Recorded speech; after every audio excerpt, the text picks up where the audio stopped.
Hello বন্ধুরা, সবাই কেমন আছো? আশা করি সবাই ভালো আছো। আজকে 29 তারিখে তোমরা অনেকেই জানো যে আমাদের রিসেপশনের নিমন্ত্রণ আছে।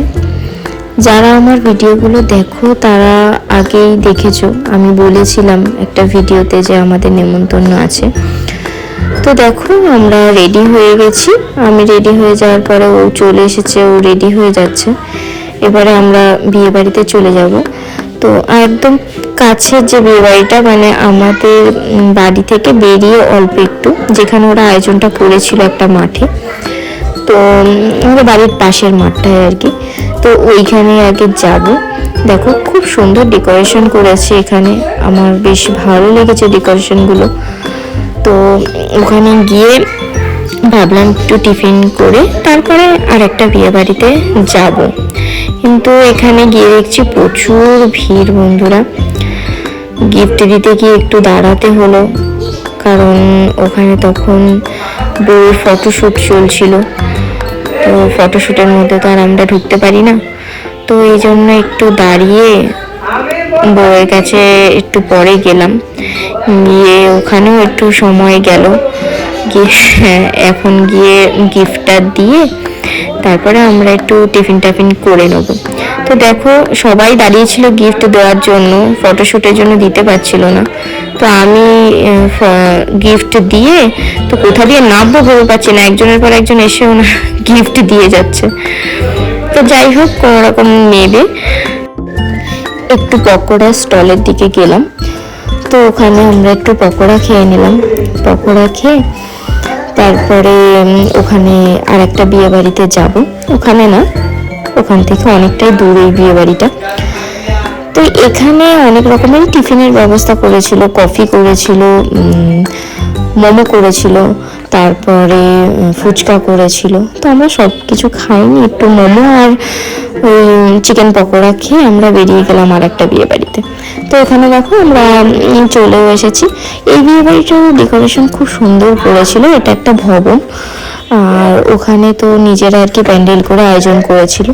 আর এটা একটা ভবনে, আর ভবনের সামনেটা এরকম সুন্দর করে বেশ সাজিয়েছে। আর গাড়ি রাখার ব্যবস্থাটা না ভেতরে, তো ওই জন্য ওকে গাড়িটা নিয়ে যেতে হয়েছে ভেতরের দিকে।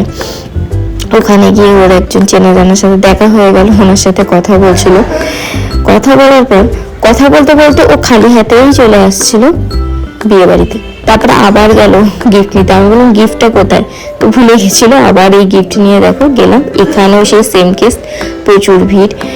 তো এটা হলো আমার মানে শ্বশুর মশাই, শ্বশুর মশাইয়ের বন্ধুর ছেলের বউ ভাত। তো সেখানে বন্ধুকে আমি দেখতে পাচ্ছিলাম না প্রথমে, তারপরে দেখা হলো। দেখা হয়ে যে আমি গিফটটা দিয়ে দিলাম, দিয়ে আমরা চলে এলাম। তো এখানে আর সেরকম ছবি টবিও বন্ধুরা তোলা হয়নি। আর ওই জেঠুটা বারবার বলছিল ওখানে টিফিনের ব্যবস্থা আছে, খেয়ে যাবে। তো আমরা বললাম হ্যাঁ হ্যাঁ নিশ্চয়ই খেয়ে যাবো বলে একটু এদিকে এলাম। এখানে দেখো পানের স্টল করেছে, আর এইদিকে পুরো টিফিনের ব্যবস্থাটা করেছে অনেক রকম। এখানে প্রচুর রকমের টিফিনের ব্যবস্থা করেছিল, মানে আমি বললে শেষ করতে পারবো না। যথেষ্ট রকমের, এত কিছু খাওয়া সম্ভব নয় কারোর পক্ষে। একটা কথা বলি বন্ধুরা, আমাদের মতন যদি তোমাদেরও এরকম একদিনে দুটো বিয়ে বাড়ির নিমন্ত্রণ পড়ে, তাহলে কিন্তু যে কোনো একটা বিয়ে বাড়ির নিমন্ত্রণ অ্যাটেন্ড করো। কারণ নইলে আমাদের মতন তোমাদেরও হাল হবে, কারণ দুটো বিয়ে বাড়িতে যাওয়ার একটা তাড়া থাকে। এই কারণে না তোমরা এনজয় করতে পারবে, না ঠিকঠাক খেতে পারবে, না একটা ছবি তুলতে পারবে, না রিলস বানাতে পারবে, কোনোটাই ভালোভাবে হবে না।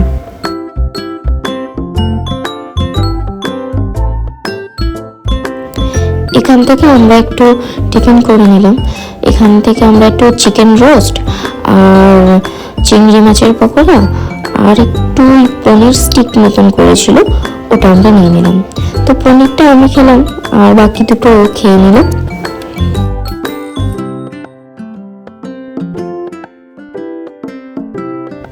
এখানে না একটা ঘটনা ঘটেছিল, মানে আমরা এই বিয়ে বাড়িটাতে না খেতে বসেছিলাম। তো খেতে বসে যথারীতি এই বিয়ে বাড়িতে আমাদের সেরকম পরিচিত কেউ নেই। হ্যাঁ, তো বসে না আমরা খুব বোর হচ্ছিলাম, ভালোই লাগছিল না। আমরা দুজনেই মুখ দেখে বলছি চলো এখানে আমরা খাবো না, আমরা এখান থেকে উঠে গিয়ে ওই বিয়ে বাড়িতে খাই, কারণ ওটা তো বাড়ির পাশে, তো সবাই পাড়ার লোকজন থাকবে, একটা আনন্দ করে খাওয়া যাবে। তার জন্য আমরা এই বিয়ে বাড়ি থেকে আবার উঠে আবার আমাদের বাড়ির সামনে বিয়ে বাড়িতে চলে এসেছি। জানি হয়তো এটা আমাদের করা উচিত হয়নি, কিন্তু কি করবো বন্ধুরা, আমাদের একদমই ভালো লাগছিল না, যার জন্য আমরা আবার এখানে এসে এখানেই খাওয়া দাওয়া করলাম। আমার ভিডিওটা এটুকুই। আমার ভিডিওটা ভালো লাগলে লাইক কমেন্ট শেয়ার করে দিও। আজকের মতন টাটা বন্ধুরা, সবাই সুস্থ থেকো, ভালো থেকো।